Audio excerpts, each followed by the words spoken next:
Dans ce nouveau tutoriel sur la programmation en C# pour le moteur Unity 3D, nous allons étudier l'instruction if-else.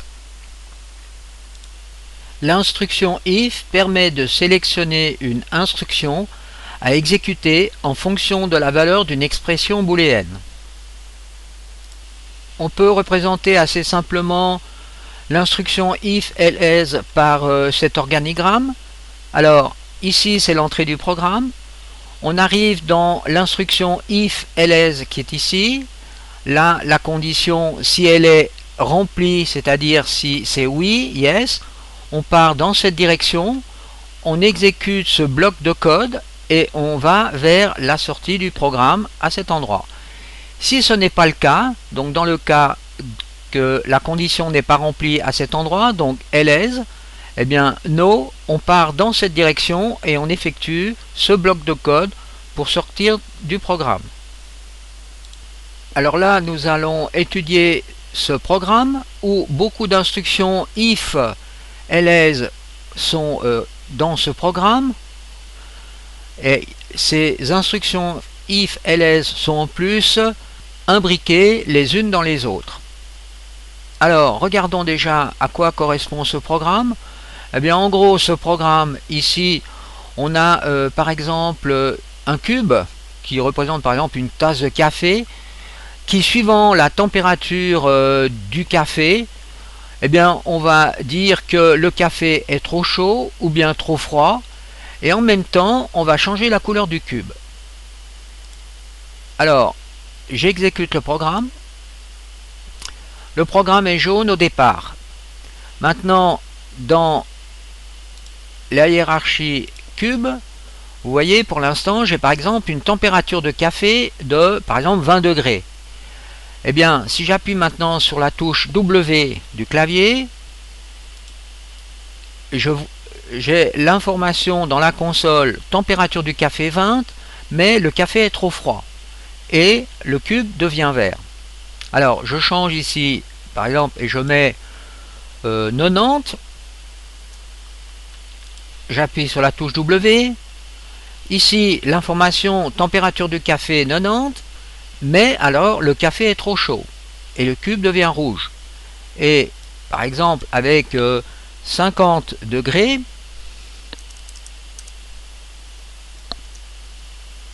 W, eh bien cette fois-ci, le café est de 50 degrés et le café est à la bonne température et le cube devient bleu. Alors essayons de comprendre ce petit programme. Pour mieux comprendre le programme, nous allons étudier le programme ligne de code par ligne de code. Alors ici on a la fonction voiceStart, déjà bien connue. Ici on a dans cette fonction une ligne de code qui va nous permettre d'initialiser le cube sur la couleur jaune, yellow. Je lance le programme et on voit que le cube prend bien la couleur jaune. Alors on commence à expliquer un peu cette ligne de code. Alors ici nous avons en tout premier le GameObjet. Eh bien le GameObjet est le cube, puisque c'est sur le cube qu'on a donc attribué le script.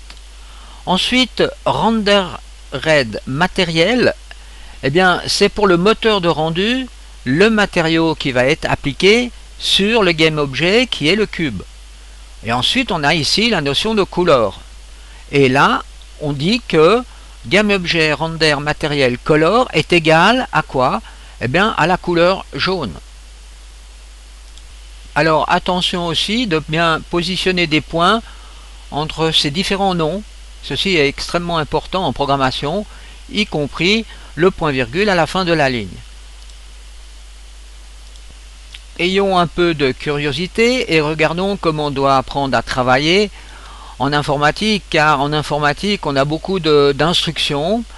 Donc ici on a les références du script pour le moteur de Unity, donc sur le site officiel. Alors là, n'oubliez pas de vous mettre en scripting référence en C#. Et là, par exemple, vous tapez ici renderer. Si vous voulez comprendre le nom renderer, à quoi correspond donc cette instruction, On fait ensuite Enter. Et là, on voit donc tous les résultats pour renderer. Alors, on a renderer matériel, c'est donc ce qui nous intéresse. Et ici, on a une explication et aussi un petit exemple qui est ici. Donc, vous voyez, c'est le moteur de rendu donc pour le matériel. Ensuite, si vous tapez ici Color, vous allez retrouver donc les différentes couleurs. Alors ici, vous voyez, couleur grise, vous avez donc la couleur verte, la couleur gris, cyan, et ainsi de suite. Donc on retrouve aussi la couleur yellow que l'on vient d'appliquer dans notre programme. Ensuite, je définis ici 3 variables floating point et une variable publique. Donc souvenez-vous, la variable publique, c'est la variable que l'on peut modifier. Alors, ici, j'ai appelé ça température du café. Ici, par exemple, j'ai donné par défaut 85, disons, degrés. Alors, n'oubliez pas 85.0 F. Ensuite, là, j'ai deux autres températures. Une température trop chaud. Donc, à 70 degrés, on peut considérer qu'au-dessus, on sera trop chaud. Et là, une température trop froide, c'est-à-dire qu'en dessous de 40 degrés, on aura une température trop froide. Ensuite, on rentre dans la fonction update. Donc, c'est la fonction qui travaille au framerate. Dans cette fonction, je mets ici une première condition if. Et ensuite, à l'intérieur de cette condition if, si cette condition if est réalisée, est remplie, eh bien, j'exécute le bloc de code qui se trouve ici. Ça veut dire que j'affiche dans la console température du café et j'affiche la valeur de la température du café. Donc, souvenez-vous, la condition à remplir se trouve à l'intérieur ici. Alors, c'est ici représenté entre parenthèses. Alors ici, on a une expression qui devrait nous donner un résultat vrai. Donc en somme, c'est le résultat d'une variable booléenne. Donc si cette condition est remplie, est vraie, eh bien on va effectuer la ligne de code suivante. Si ce n'est pas le cas, eh bien on va sortir du programme. Alors ici, qu'est-ce qu'on a mis entre parenthèses? On a mis la condition que si l'on appuie sur une touche du clavier, donc get key down, appuyez sur la touche du clavier donc vers le bas, et ici on donne le nom de la clé qui se trouve sur le clavier sur laquelle on veut appuyer. Et bien ici c'est la clé W, c'est la touche du clavier W. On retrouve ici dans le help l'explication de cette instruction. Donc c'est une instruction du type input, donc entrée, et là get key down. Et ensuite on a le nom que l'on donne, donc qui correspond à la touche du clavier que l'on va appuyer. Donc vous voyez ici, ceci va nous retourner une valeur booléenne vraie si la clé est appuyée. Donc ici on retrouve encore un autre type d'instruction. Alors regardons dans le help.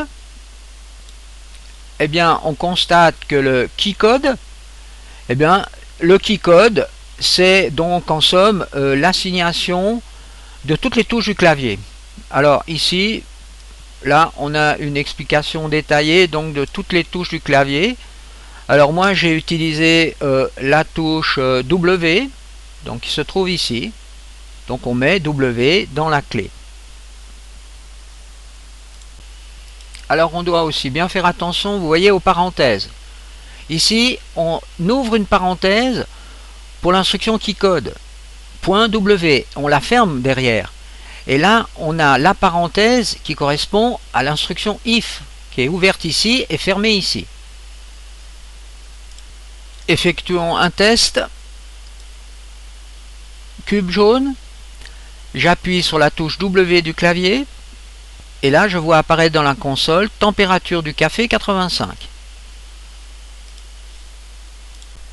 Maintenant, à l'intérieur donc de cette condition if, donc entre ici Et ici, je rajoute une nouvelle condition if qui sont représentées ici par ces quelques lignes de code. Alors, nouvelle condition if, si la température du café est plus grande que la température trop chaud, qui est définie donc à cet endroit, eh bien, je vais imprimer le message le café est trop chaud et je vais changer ici la couleur de l'objet. Donc, je vais mettre le cube avec une couleur rouge. Alors, faisons un test. Je lance le test. Le cube est jaune. W. On a ici une température de 85. W. Le café est trop chaud. Température du café 85 degrés. Maintenant, je change la température du café, je la mets à 30. Je renvoie le test. Couleur jaune. W. Dans la console, température du café 30. Mais donc on n'a pas rempli la condition que le café était trop chaud et que le cube devenait rouge. Donc on continue à programmer. Si la température du café n'est pas trop chaude, alors on fait ls et là on réécrit if température du café plus petit que la température trop froid. Donc dans ce cas ici ce sera cette variable. Donc en dessous de 40 degrés, eh bien on dira le café est trop froid et on va changer la couleur du cube en mettant une couleur verte. Effectuons un test. Alors je mets déjà une condition 80 degrés. Je lance le programme. W. La température du café est de 80, donc le café est trop chaud, c'est rouge. On change la température du café. On met une température en dessous de 40, alors par exemple 35. Je relance le programme. Le cube est jaune. W. Et cette fois-ci, la température du café est 35.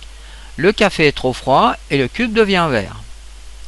Alors continuons la programmation. Donc on peut finir ici le programme en rajoutant donc pour cette condition if qui se trouve ici l'instruction else. Donc si ce cas-là n'est pas rempli, eh bien on va passer donc ici et cette fois-ci eh bien on dira par exemple que le café est à la bonne température et on changera la couleur du cube avec la couleur bleue. Alors faites bien attention toujours à l'alignement des accolades. Donc pour if, vous voyez toujours les alignements. Alors effectuons un test. Alors température du café 50. Jaune. W. La température du café est de 50 degrés. Le café est à la bonne température et la couleur est bleue. Changeons à nouveau, mettons 25. Donc là, de nouveau, on devrait être trop froid. W. La température du café est 25 et le café est trop froid. Donc tout fonctionne correctement. Donc là, on voit comment on peut imbriquer les instructions if les unes dans les autres. Donc ceci sera la fin de ce tuto et nous verrons par la suite dans des applications un peu plus complexes. De nouveau nous reviendrons sur ces conditions if. Alors maintenant dans le prochain tuto nous allons voir ce que l'on appelle les boucles.